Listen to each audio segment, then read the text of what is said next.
There is no denying it. Joe Burrow was coming off of one of the more unbelievable college football seasons of all time. It is nearly impossible to marginalize his accomplishments, and really they shouldn't be. What Burrow did was special.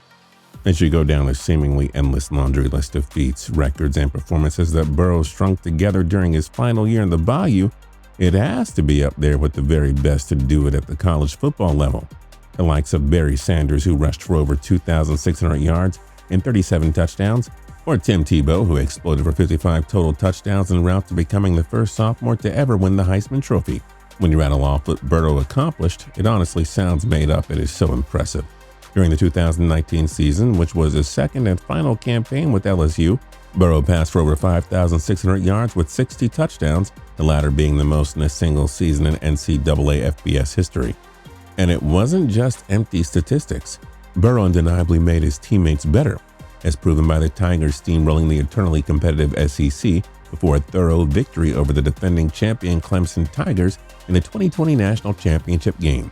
Not only did they win the Natty in dominant fashion, but also LSU took one of the most challenging paths in recent memory, defeating an insane 7 top 10 ranked teams along the way.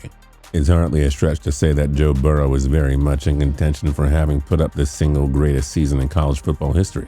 Still, even with all the ridiculous success that Burrow had at the collegiate level, and with all of the draft hype surrounding him as a potential number 1 overall pick, the Bengals, who stand to pick first in this year's draft, might be making a huge mistake by taking the LSU star number 1 overall.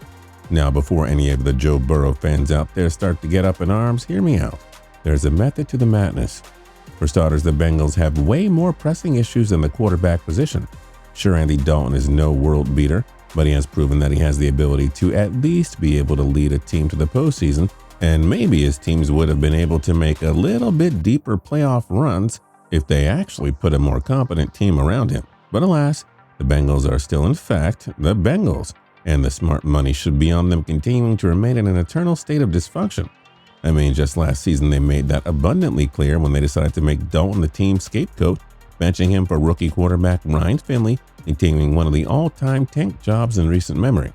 Sure, Dalton never won more than 11 games as a starter in a single season, a feat that he did only accomplish once, but he did never finish more than 3 games under .500 until this season's past collapse. At face value, maybe that's not a guy that you want to build your organization around, but when you take a step back and look at how the Bengals ownership has run the franchise for the past 20 years, it is abundantly clear that Dalton was not the problem. Think about it. They kept Marvin Lewis at the helm for 16 years, with him winning an average of 8.2 games per season. And despite making 7 trips to the postseason, Lewis never even won a single game there. Beyond the head coach being mediocrity personified from an X's and O's perspective, Lewis did little to inspire or motivate his players or really help them improve in any way. Usually, even in the most dysfunctional organizations, a head coach can build a relationship with the team's quarterback that is strong enough to, at the very least, make the QB think about staying with the organization that drafted him, a la Eli Manning and Tom Coughlin in New York. That could not have been further from the case in Cincinnati, though. Remember Carson Palmer, a former college standout at USC, who was taken with the number 1 overall draft pick in 2003. Palmer earned 2 trips to the Pro Bowl early in his career with the Bengals, but his time there ended with him threatening to retire if he wasn't traded, because of how badly he wanted out of Cincy. Listen to his scathing comments for the organization. "I will never set foot in Paul Brown Stadium again. I have $80 million in the bank." Palmer also reportedly said, "I don't have to play football for money. I'll play it for the love of the game, but that would have to be elsewhere." It doesn't get much more damning than that. And like I said, things have not gotten much better in Cincy.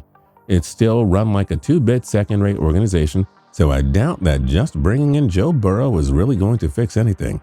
Cincinnati still has so many holes on its roster, and it would probably be in their best interest to try and start seeking out a trade for its number 1 overall pick. As we have seen in recent years, if there is a team out there desperate enough for a quarterback, which, spoiler alert, there is, and they are sold on Burrow, there is a strong likelihood that the Bengals could bring in a haul for that pick. I mean, look at some of the past deals that have went down for the number 1 overall pick in the draft. More recently, the trade between the Rams and Titans ahead of the 2016 draft. With Tennessee sitting at the top of the draft, they traded out of the number 1 slot, primarily because they felt that, just like the 2020 draft, there were a few quarterback-starved teams licking their chops at some of the signal callers coming out of college, like the Rams over the UC Berkeley standout Jared Goff. In exchange for the number 1 overall pick, which the Rams did end up using on Groff, as well as the 4th and 6th for that year's same draft, the Titans were able to net the 15th overall pick in the first round, and the Rams 2 second-round picks and a third-round pick in the swap. Tennessee also got the Rams' first and third-round picks in the 2017 draft to top things off. After a slow start to his career in the Jeff Fisher era, with all the drama surrounding the franchise's relocation, Goff has started to blossom into a decent NFL quarterback.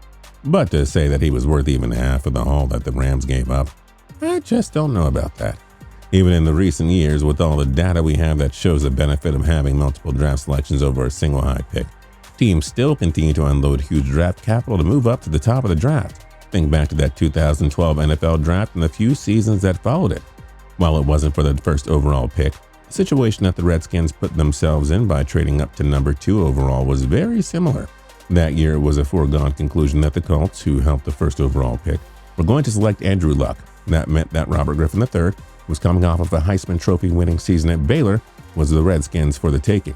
With 4,293 passing yards and 37 touchdowns to go along with 699 rushing yards and 10 rushing touchdowns, many believed RG3 was just as worthy of going first overall as Stanford's Luck.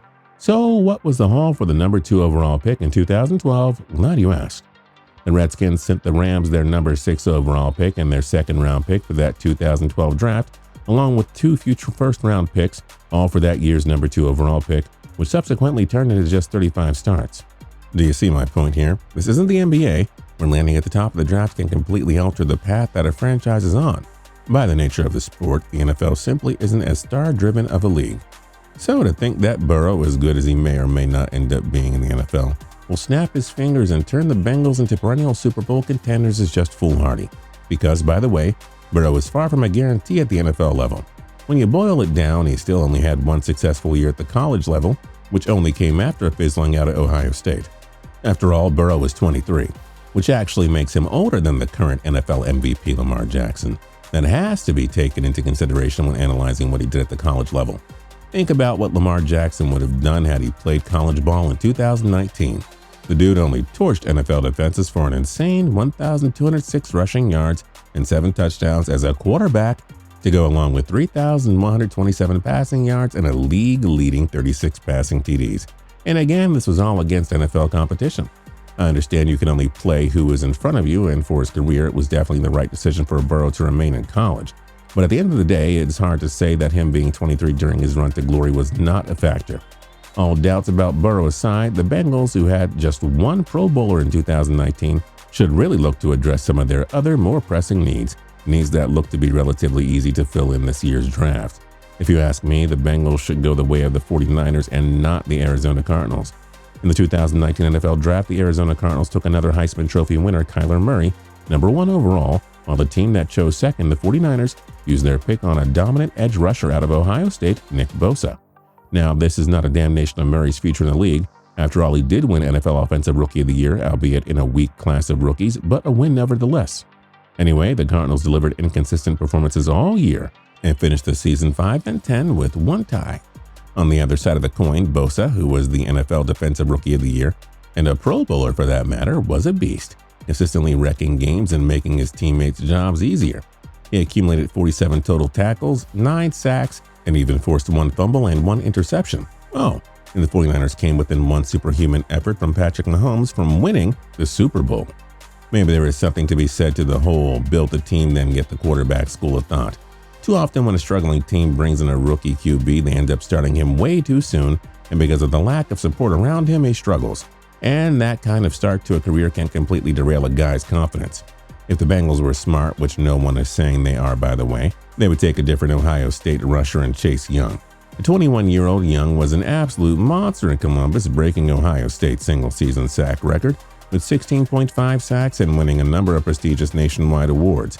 And considering that the Bengals defense is going to be tasked with chasing down the likes of Lamar Jackson and Baker Mayfield for the foreseeable future, taking a freak athlete on the defensive edge is probably the right move here. Or they could trade the pick away for a massive haul. Either way, it's pretty clear that the one thing that the Bengals shouldn't do is draft Joe Burrow. What do you think the Bengals should do with the first overall pick in the 2020 NFL Draft? Let us know your thoughts in the comment section down below. If you liked the video, then like the video. We'd really appreciate it. If you're new here and you haven't subscribed yet, now's a great time to do that by hitting the subscribe button down below. And last but not least, don't forget to tune in to TPS every single day for more cool videos. We'll see you all next time.